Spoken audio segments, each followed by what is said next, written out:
Le chat botté d'après Charles Perrault. Il était une fois un pauvre meunier qui avait 3 fils. À sa mort, il laissa pour tout héritage un moulin, un âne et un chat. Le partage fut vite fait. L'aîné eut le moulin, le second eut l'âne, et le plus jeune n'eut que le chat. « Ah !» se disait le pauvre garçon, « mes frères pourront gagner leur vie en travaillant ensemble. L'un portera les sacs de blé avec son âne, et l'autre moudra le grain avec son moulin. Mais moi, je suis condamné à la misère. » Il se pencha pour caresser le chat et lui dit en plaisantant, « Que puis-je faire de toi? Je ne vais tout de même pas te manger. »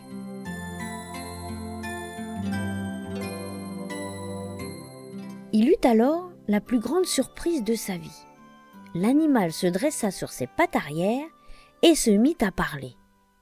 Pas avec des miaou miaou, mais avec des paroles articulées comme vous et moi. « Ne sois pas triste, dit le chat. Fais-moi fabriquer une paire de bottes à ma taille. Donne-moi un sac avec des cordons et tu verras. » D'abord, le garçon resta sans voix. D'accord, il savait le chat intelligent. Il attrapait les souris avec une énorme facilité. Mais de là à croire qu'il pourrait le sortir de la misère, « Tout va s'arranger si tu me donnes ce que je te demande, » insista le chat.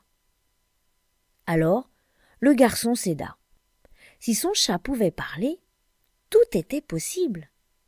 Il dépensa donc ses derniers sous dans une boutique de cordonnier pour une paire de bottes et un sac. Lorsque le chat eut ce qu'il avait demandé, il s'en alla dans un bois où il y avait un grand nombre de lapins.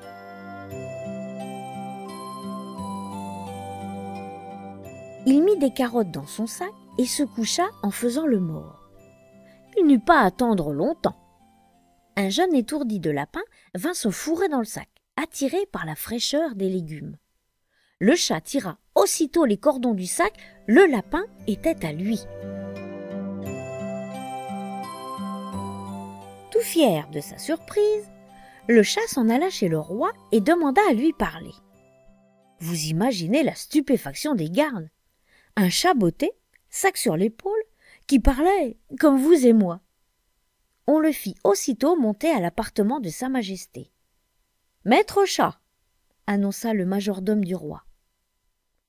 Le chat fit une grande révérence et dit « Votre Majesté, voilà un lapin que monsieur le marquis de Carabas m'a chargé de vous présenter de sa part. » Le marquis de Carabas, quel titre majestueux! C'était le nom que Maître Chat venait d'inventer pour le 3e fils du meunier.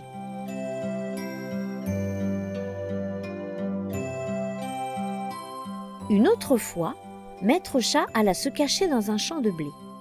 Il attrapa 2 perdrix, comme il avait attrapé le lapin.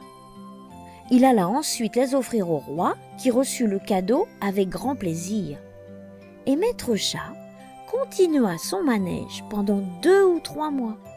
Il portait au roi du gibier, toujours de la part du marquis de Carabas.